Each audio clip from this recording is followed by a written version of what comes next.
You're having a great time over there, Pat. That's good. That's what we're supposed to be doing here at Hunt Community.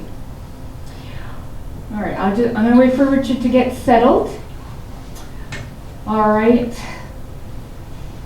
Okay. Hi, everyone. Hi. Welcome to HED Talks. So we're doing an unusual HED Talks. We have 2 weeks, and it's kind of a follow-up from our Pirates series because when we talked about how pirating had an influence in the fall of the Roman Republic, a lot of people didn't appear to be very familiar with that whole story. So I thought in the 2 weeks that we have before we have our interruption, I could cover that because it's really fascinating.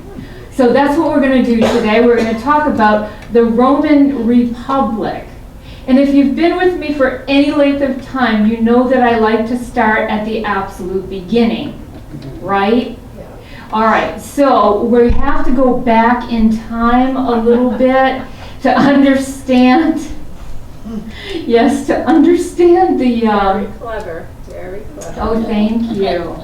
Thank you. You know I spend a great deal of my time looking for the graphics that I show you. It's a lot of fun. I enjoy it. So we're going to go a little bit back in time because Rome, as they say, was not built in a Day. No, as a matter of fact, it took hundreds and hundreds and hundreds of years. Mm-hmm. And we also think of Rome as being strongly influenced by what culture? Greek. By Greek culture. Well, that isn't entirely untrue. Rome is influenced by the Greek culture by way of the Etruscans. Okay? So the Etruscans were strongly influenced by the Greek culture. And Rome is born, it comes up out of the Etruscan civilization. Thank you, Effie. Effie knew that. I knew that. I know. I have a feeling, Effie, you're going to know a lot about what I'm going to be covering today. Okay, so the Etruscan civilization, here it is right here. Okay? It's a fairly good size. And it emerges round about the same time as something really, really famous. The Trojan War. The Trojan War. Yeah, the Trojan War. So if you're a fledgling society, do you think you would want to emulate the society that gives you something like the epic of the Trojan War? Yeah. Well, that's what seems to happen. That's what seems to be emerging from the Etruscans. We know that they existed. We have documentation about that. But the most fantastic thing occurred in 1980, and that was the discovery of some old Etruscan towns. So there's excavations from 1980 to 1985, and we're going to take a little look at what life was like in the Etruscan civilization. Where is that today? Does anybody know? Tuscany. Yes, Judy, exactly. It's in Tuscany. Okay, so here they are, and they're digging up these towns. And we're finding things that we associate with Rome, but these are Etruscan. And it is, first of all, what? Roads. Roads. And I don't know if that was, I think that was later, but they were digging up, what they unearthed was a paved road. That we tend to think of that as being Roman, but it was first Etruscan. Now, what about terracotta art? That's where it starts. What? Isn't that where it started? That's where, yes, exactly, yes. So this predates, all of this is predating Rome. Everything you're looking at right now is Etruscan. And the Etruscans, again, are very, very impressed with the Greek culture, and they're emulating Greek culture. So you'll be able to see that throughout. Here are some wall paintings. Oh my goodness. I know. It looks like some of them in Crete. Does it remind you of Minoan? Yes. Well, yeah, yeah, it does. Me too. Yes, it reminded me of Minoan Oh my goodness. wall painting.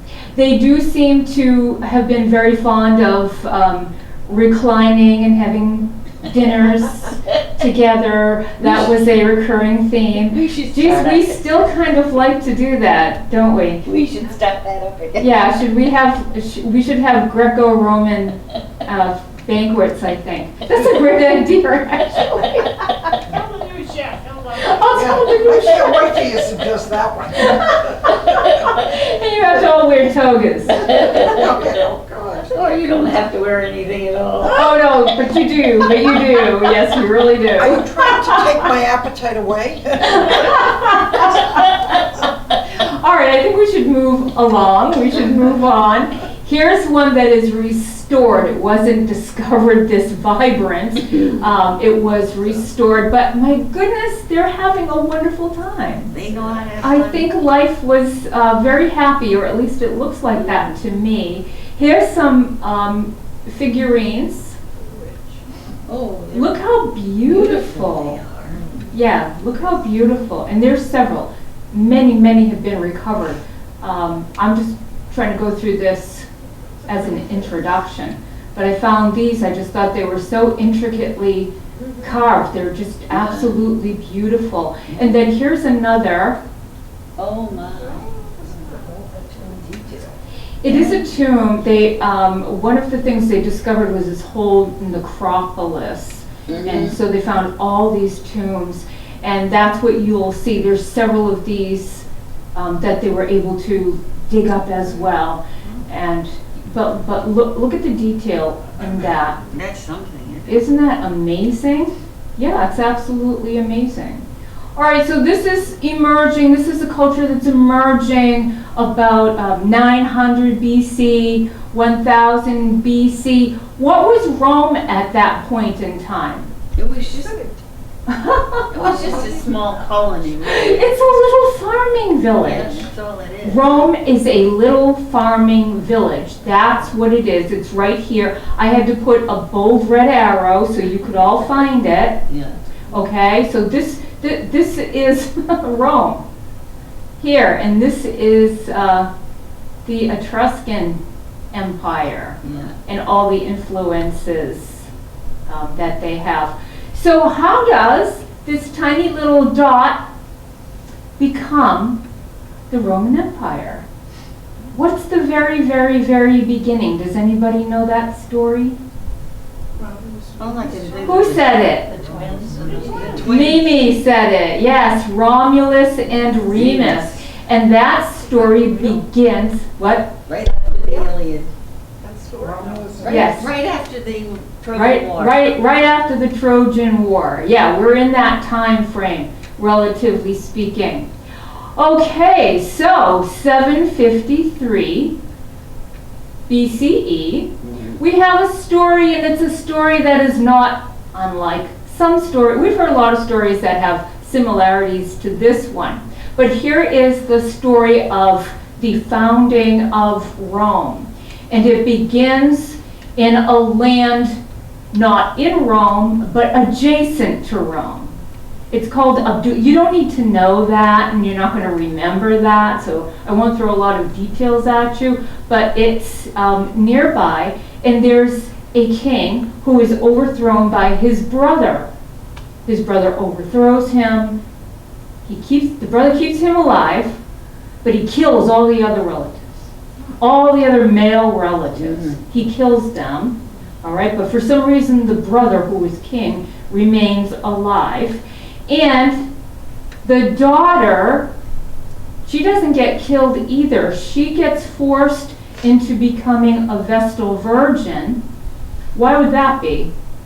No, she won't be able to have any babies or That's anything. exactly right. She will not be able to get married, she will not be able to have children and produce heirs that could threaten her uncle's throne. So he forces her to become a Vestal Virgin, and you are committed for the rest of your life. If you break your vows in any way, what is the punishment for that? Death. Exactly. Very, very severe punishment for that. But you know, some things are just so beyond your control. Some things just happen. You know, it's natural. Like the god Mars, the god of war, Mars. He notices the niece. Her name is Rhea Silvia. Rhea Silvia is her name, and he notices her. And he's very taken with her. So he comes down out of the heavens to visit her one night. All right, and what's the result of that visit? She has a baby. She's not a Vestal Virgin anymore. She is not a Vestal Virgin anymore. Exactly right. And so from that visitation from Mars, Rhea Silvia becomes pregnant, and she is pregnant. She gives birth to twins. All right, she gives birth to 2 boys. Okay, and their names would be? Romulus and Remus That's exactly right, Romulus and Remus. Now her uncle, the king, is not. the king usurper, he finds out about it. It's a hard thing to hide. He finds out about it, and he orders that these babies be killed, and so he gives that job to one of his servants, but the servant just doesn't have the heart to do it. He cannot do it. So what does he do instead? Well, he puts the 2 babies, the 2 twin boys, in a basket and floats them down the Tiber, because he's thinking the gods would, let it be the God's will. Let it be the God's will what happens to these 2 little babies. What? Another Moses story. Yeah. Yes. Now, did this really happen, or is this fantasy? This is legend. This is I legend. mean, just curious. Kat, I love you. I just adore you. So, and if you knew what happens next, Oh, God. you might, It's another creation story. yeah, it's another creation Well, story. that's the fun of it. So they float. So there they are. They're going down the river, and they get caught up somewhere, and they're discovered by a she-wolf.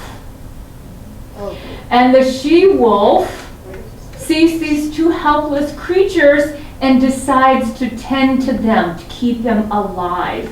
And so Romulus and Remus are they're taken care of by the she-wolf until then something else happens. Along comes a shepherd. And a shepherd is seeing this incredible sight, which is a wolf taking care of 2 babies. And so the shepherd scoops them up and brings them home and presents these babies to his wife, and the wife says, oh my gosh.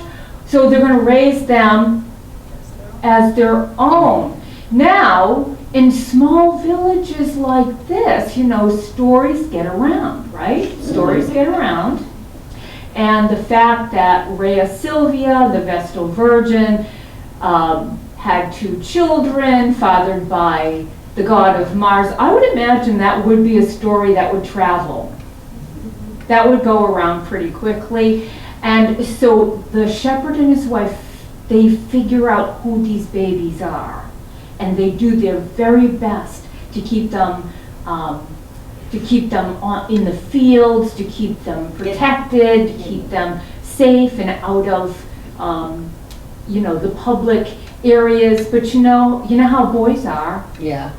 right? You can't keep them down for very long. So they wander into the town, and Remus winds up getting into trouble. And when he gets into trouble, he's going to be brought into the court, right? So, hi, come on in. Hi, yes, come on in, please do.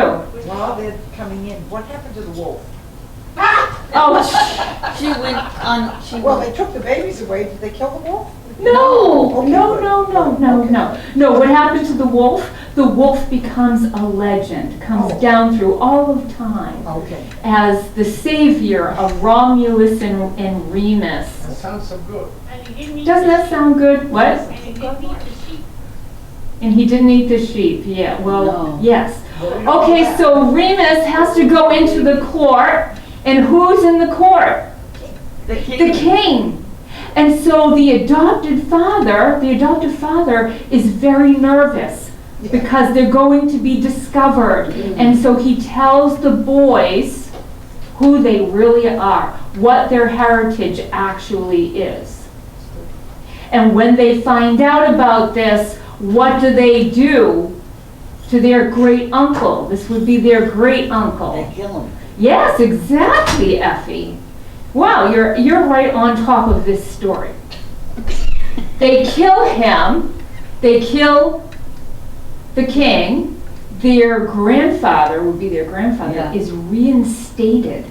All right, so their grandfather is on the throne. Well, now we have two young men of royal heritage. Their kingdom is still off a ways because the grandfather has been reinstated. So what do? Because, you know, young men aren't known for their patience, right? They decide they're going to establish a kingdom of their own. And they find this lovely land, this lovely area, and it has 7 hills. Yes, it's the land of 7 hills. So the boys decide, all right, this is where we want to establish ourselves. And then they start discussing which of these 7 hills shall we start building on. And guess what happens? They fight over it. Look like they killed him. All right, so one wants this one wants that one. This is a better spot. No, that's a better spot. All right, they're going back and forth, back and forth. All right, they can't compromise. All right, they go to the, to the gods to solve the problem, and then they even argue over that. They're just going to be fighting back and forth over this situation. And there's 2 different stories. One story is that the fighting got out of control and it got physical, and that Romulus killed his twin brother Remus. That's the more predominant story. But then there's another one where Romulus just went ahead and he wanted to build on Palatine, and so he started building a wall, and Remus was making fun of him and teasing him, saying, I can just jump over your wall. And when he did that, he tripped and he fell to his death. I guess that kind of exonerates Romulus a little bit, because the other legend makes him less noble. But either way, the date of that death, his twin brother's death, is the date of the founding of Rome. The death of Remus is the founding of Rome. That's the date, 753 BC. All right, so now, who is the first king of Rome? Romulus. And what does he name it? Roma. Because he's going to name it after himself, of course. Right? Right. All right. All right, so that is the story. Now, when we think of Rome, do we think of it as being ruled by kings? No, but there was. The foundation of Rome starts out with a time of kings. All right, there's a time of kings. But when we think about Rome, what do we think of? Government. What government does it have? It's got a democratic government. The Senate, right? You think of the Senate? Yeah. Yeah. Well, do you know that at the foundation of Rome, not only was there a king, but there was also a Senate. Mhm. Both coexisted from the very beginning, from the absolute very beginning. Romulus appoints 100 senators, all right? So from the, do you want to, was that one of the chairs? I'm okay, thank you. All right. So what does he do? He's going to choose from the most elite families in the area, and those are going to be the people that become his advisors. And senator, or the other name, and this is the name we're going to be using today, patrician. Have you heard of a patrician? Yes. And it means elder. These are the elders. And they are not going to rule, they are going to advise. So Romulus is the first king, he is the ruler, and he's being advised by these 100 senators. The senators, the Senate, is in place in Rome from the very foundation. All right, the kingships, the monarchy only lasts this long. There's only 7. There's only 7 kings. Now, we don't want to forget about the Etruscans, right? We can't forget about them. What's happening to them during this time? They're being absorbed into the Roman culture. Some of the kings of Rome were Etruscan. Okay, some of them were Etruscan. So we get through this period, this time of the kings, until we come up to the very last king. We're going to call him Tarquin the Proud, but do you know what his name actually is? Tarquinian Superbus. Much better. His name is Tarquinian Superbus. All right, I just had to share that. I've been saying it for a couple of days now because it's fun to say. Tarquinian Superbus. And Superbus means proud. So they call him Tarquin the Proud. And he becomes, oh, here it is right here. The last king. Yeah, there he is. He is the very last king. So what happens there? It's 509. 509, it's been going right along for all that time. But they aren't all noble and virtuous kings. Tarquin the Proud is the worst of them all.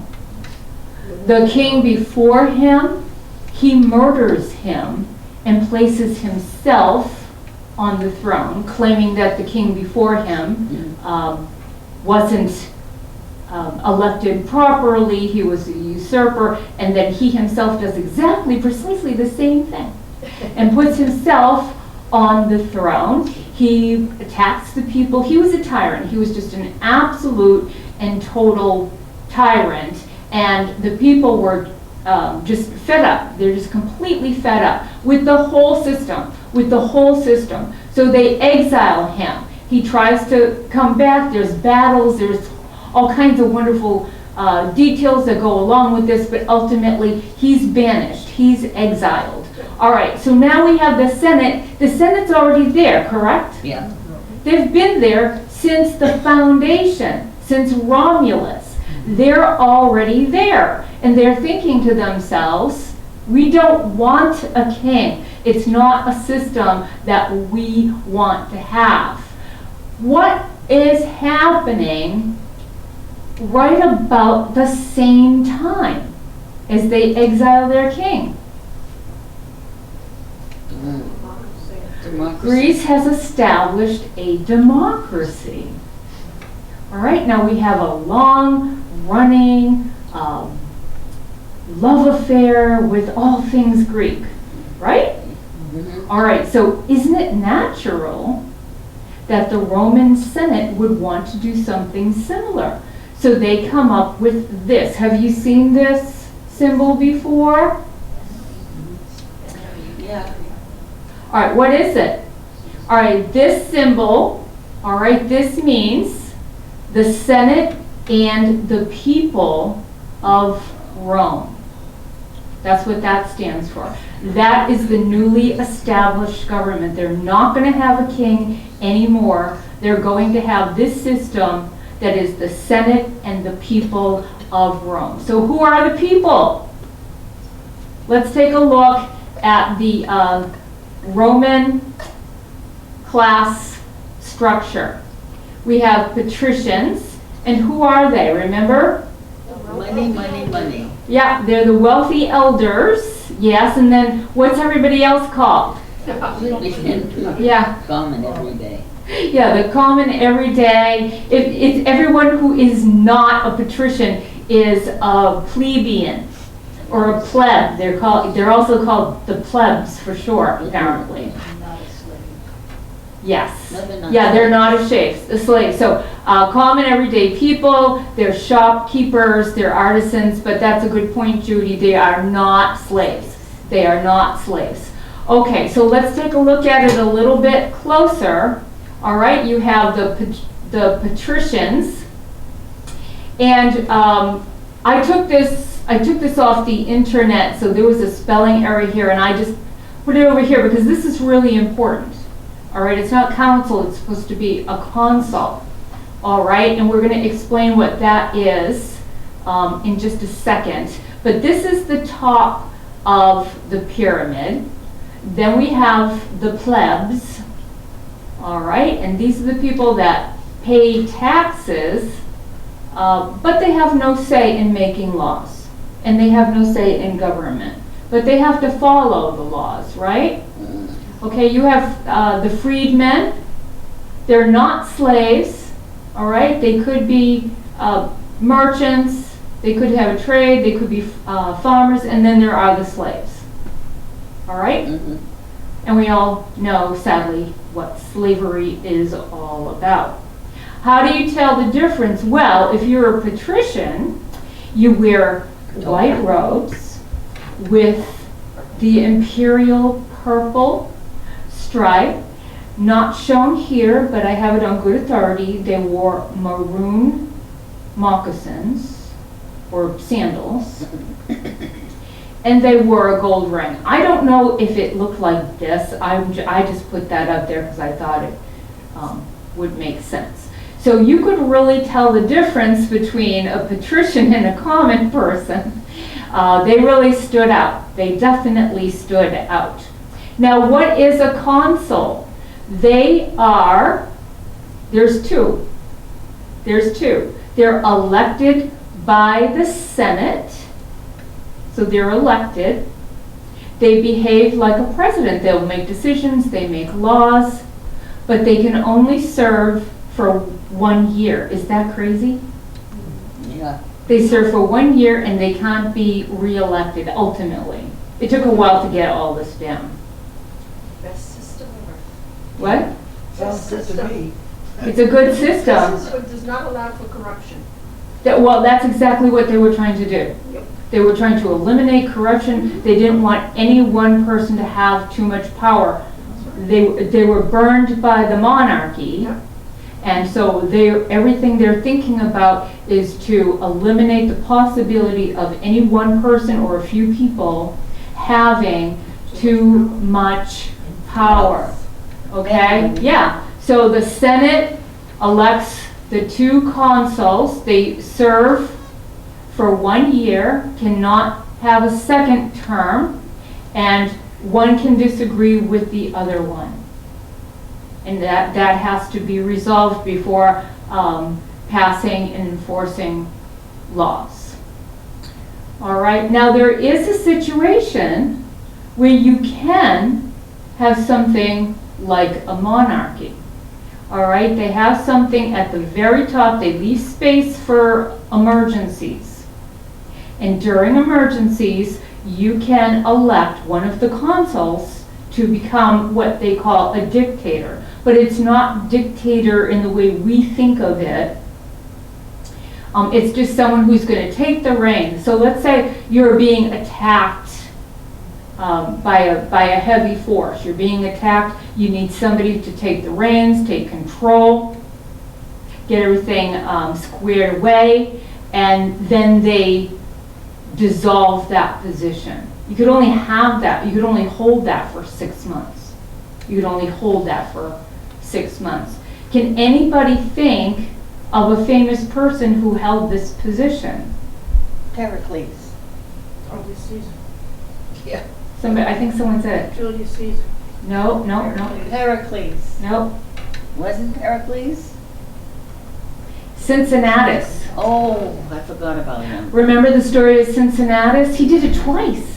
He did it 2 times. So the first time they're being attacked by a neighboring city-state, and they needed his expertise. He had been a consul. They needed his expertise. So they go to him. He's retired. He's just working the farm. They go visit him and say, we want you to take on this role. He says, yes, I'll do it. He answers the call of his country.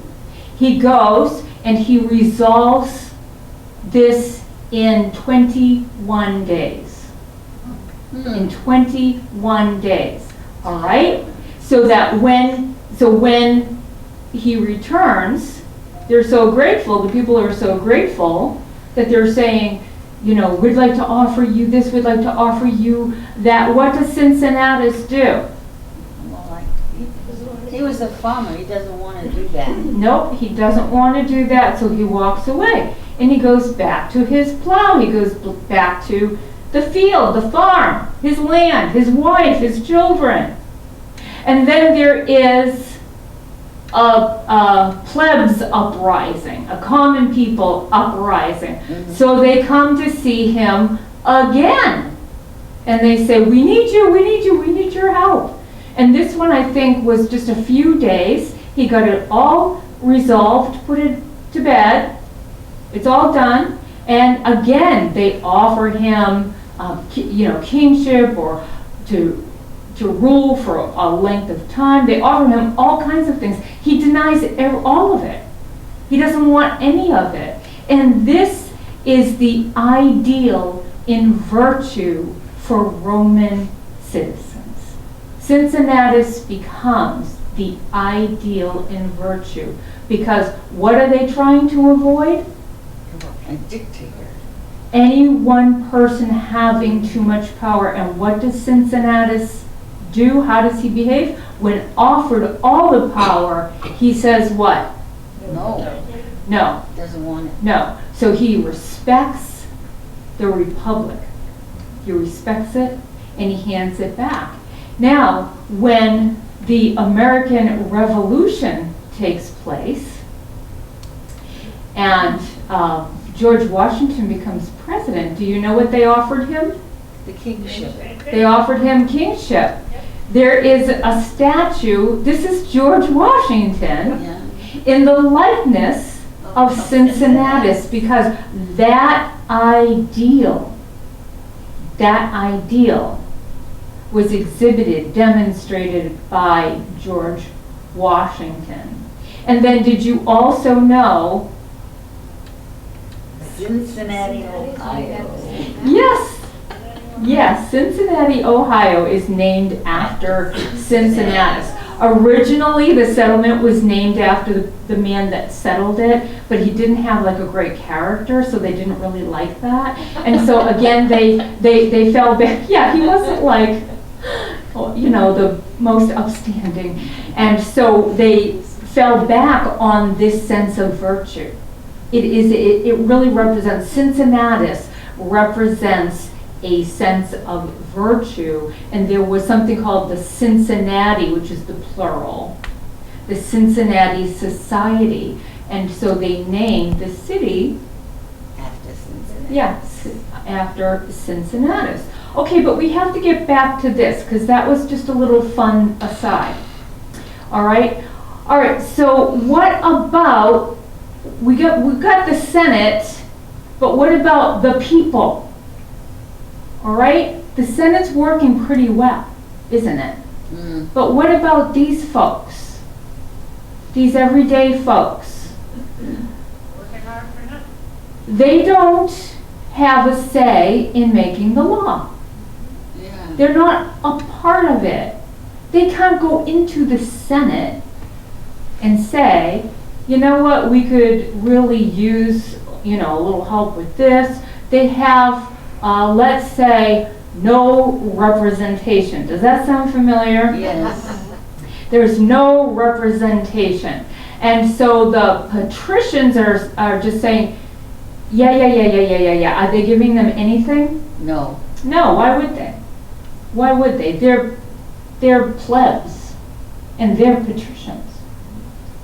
All right, so why would they? Except these people got together, and I'm telling you, they banded together, and guess what they did? They went on strike. Absolutely went on strike. They all left the city. All right, so how are you going to buy your meat? How are you going to buy your bread? How are you going to, get your sandals shined? How are you going to get anything done? Because they're out by the river. They're out by the Tiber, and in the city, there's nobody there. And the patricians aren't going to do these things. Who's going to clean their house? It's getting dirt. Nothing's happening. All right, so they have to come up with something. They have to acquiesce, and what they come up with is a system of a tribune.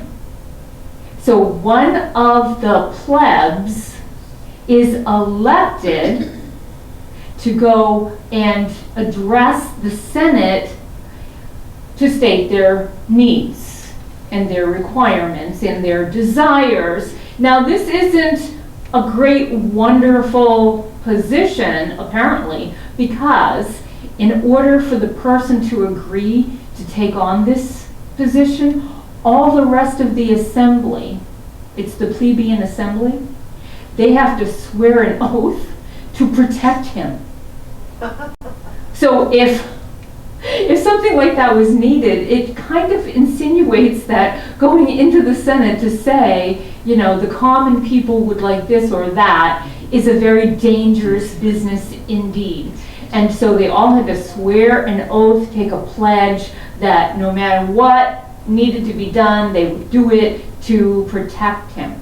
Now, this system works well. It's all brand new. Remember, this is just all brand new. It's being built up from the ground, and it takes a couple of 100 years for it all to get smoothed out, but it does. And here's what we have as a result. All right? Not only do they have laws, and did you know originally they had laws that the plebs were requesting, and it took them a long time to find out that they were granting those laws, but it only applied to them and not to the patricians. So then eventually they were saying, wait a minute, if we have a law, it should be for all of us. But yeah, so whatever the laws were, it only applied to them and not to everyone. So it was a work in progress. And now we've got some very interesting laws, and I can see that we're running out of time, so I was going to read you some. Let me read this one though. Women shall not tear their cheeks or shall not make a sorrowful outcry on account of a funeral. That's a law. All right? Yeah. There shall not be intermarriage between plebeians and patricians. Oh my. Did they let them cry at weddings? Yeah. I don't know. Can they cry at weddings? Is that what you just said? Yes. Anyways, look at this one. If anyone sings or composes an incantation that can cause dishonor or disgrace to another, he shall suffer a capital penalty.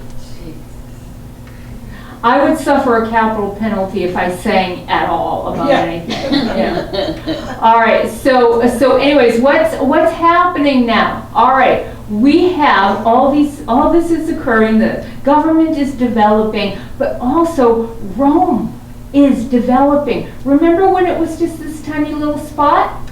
Yeah. Yeah, look at it in the green. All the green is the developing Roman Empire. So as they're gaining, and right, the Etruscan civilization is just being totally absorbed into the Roman, what is emerging as the Roman civilization. And when you conquer lands, what else do you conquer? People. You conquer the people. So now what do you have? A lot of slaves. And you know what's sad? This is kind of sad too, but some parents sold their children into slavery so that they would be fed.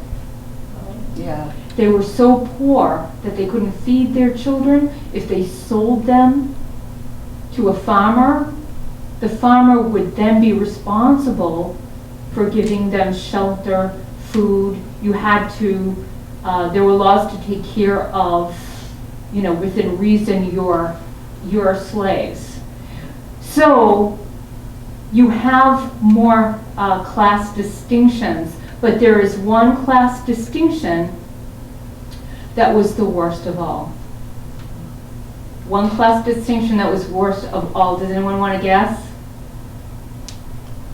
The Colosseum people. What do they call them? Gladiators. Gladiators. The gladiators. Who were the gladiators? All right, they're condemned criminals. They could be slaves, and they could be prisoners of war. I have there is a gladiator training school, and I have a little clip of that for you.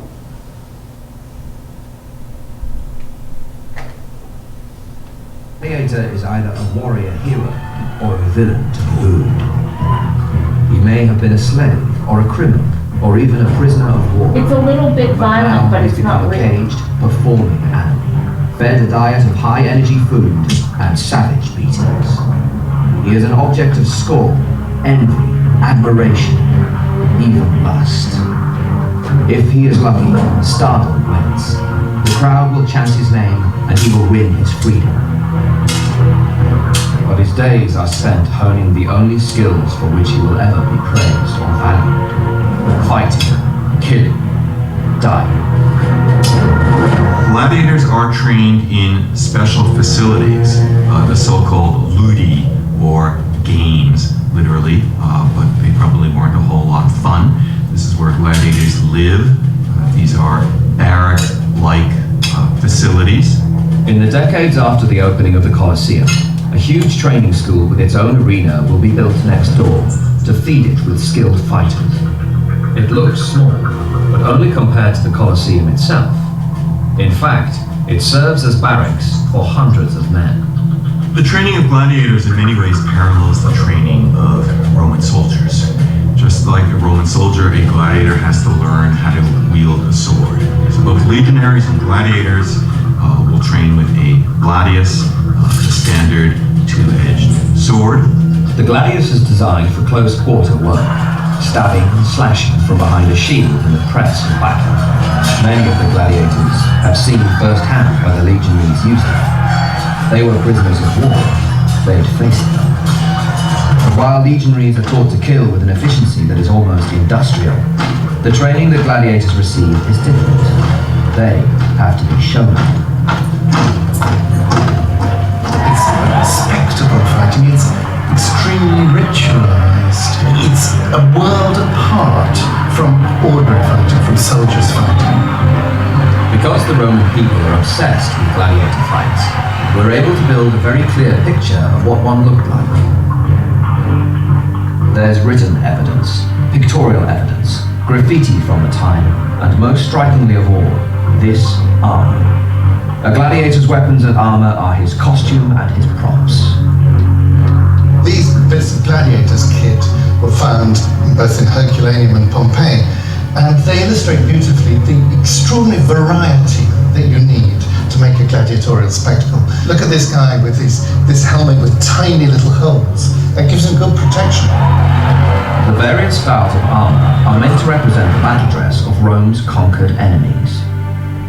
This helmet is supposed to be a Thracian's helmet. Now, let's imagine that the Thracians were once upon a time gladiators who came from Thrace and were kitted out like Thracian soldiers. But no Thracian soldier ever wore such a fancy thing as this, with all this elaborate visor around his face, this really elaborate line to the helmet, and then look at the decoration on it, wonderful, Medusa's face. Real battle armour offers its wearer the best possible combination of mobility and protection. But again, gladiator armour is different. Its purpose is to ensure that the spectators, connoisseurs of violence, see a varied, balanced contest. Here's another way of doing it. You've got bigger holes for the eyes, and you can see his helmet is much more decorated. But suppose he's pitted against the net who chucks his net over you, brings you down, and can then get at your body, which, though your head is beautifully protected, your body is exposed. Nobody should be fully protected. Everyone's got to have the weakness, and the opponent knows which weakness to go for, and of course all the spectators know which weakness, and they're cheering on, and they're seeing the skill with which each one both defends himself and attacks. Training and experience are everything. A gladiator's most dangerous fight is always going to be his first. He has on average a 1 in 6 chance of dying every time he steps into the arena. And these statistics are skewed by the fact that in every generation, a handful of elite killers fight dozens of bouts and win every time. For those few, feared, revered, loathed and applauded, a kind of celebrity beckons. It's amazing we ended up with 8 billion people on this earth. It's amazing what? We ended up with 8 billion people on this earth. Yeah. It is. I know. We spend I know. I know, right? So think about that, right? They are being trained. These are big, strong guys. You want your very best. I mean, people are betting on them. You want your very best person in the arena because you want your person to win. They're highly trained. And what are they trained to do? Kill. So what do you think would ultimately, I'm going to show you this next week. All right. What do you think there's a danger of if you have a bunch of men in this school, in this one area, that are trained to kill?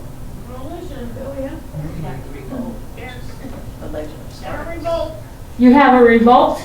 All right, and what is the famous gladiator revolt that you know about? Spartacus, exactly. You know what happens, right? Mm-hmm. Right? They take over, all right? They fight their guards. They escape. Do you remember where they escaped to? Yeah, the northern part of Italy, I thought. They escaped up Mount Vesuvius. Oh. They escaped up Mount Vesuvius, which was active. It wasn't erupting, but it was active at the time, all right? So here's Spartacus and Crixus. He wasn't alone. There were the two of them. And they go up Mount Vesuvius, and what does the Roman legions do? Well, they come and they block them off.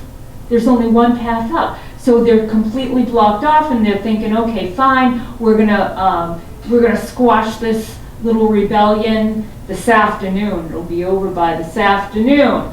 But what does Spartacus and his guys do? Well, they take vines and they make ropes. Is that strong? Really strong.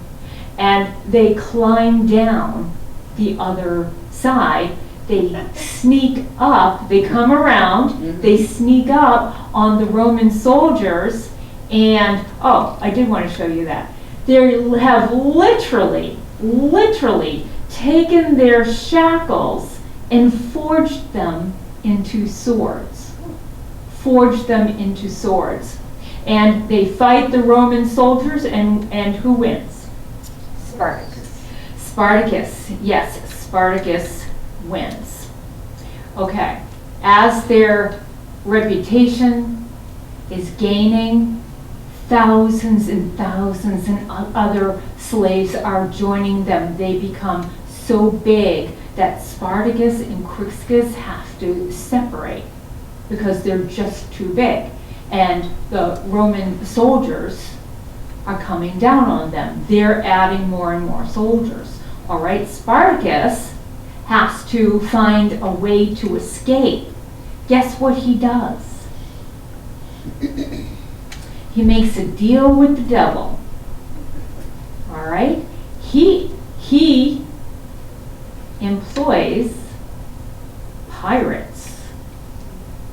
Oh. He pays pirates to have ships waiting for them. They have to make it, the slaves, his group, they have to make it to the river. And they're supposed to be pirate ships because he paid them to be there, to transport them and get them out of there.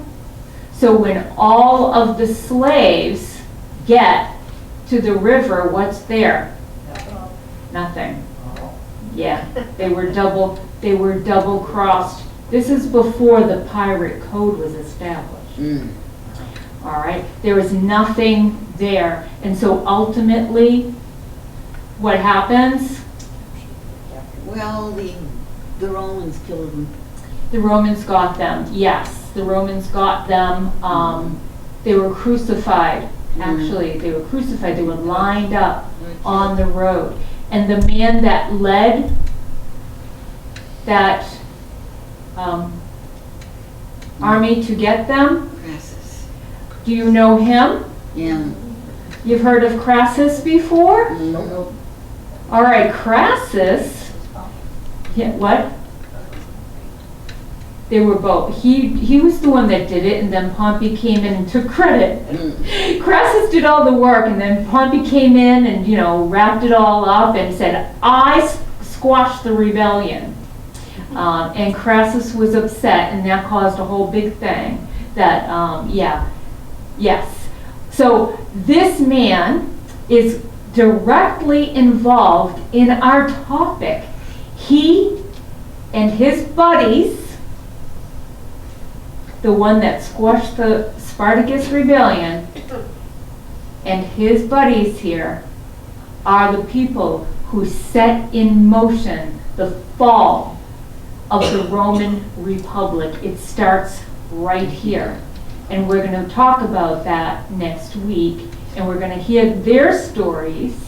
And we're also going to hear the story of who's this? Yep. And who is that? Yes, exactly. And that is Julius Caesar. So we're going to hear about this this whole scandalous story and the fall of the Roman Republic, and we will wrap that up next week. So thank you for coming. I finished on the dot. Did you see that? Yeah. Yes. All right. Because I saw Kiki looking at her watch, so I knew I would hurry up. All right. Thank you, everybody. Thank you for coming. I appreciate it.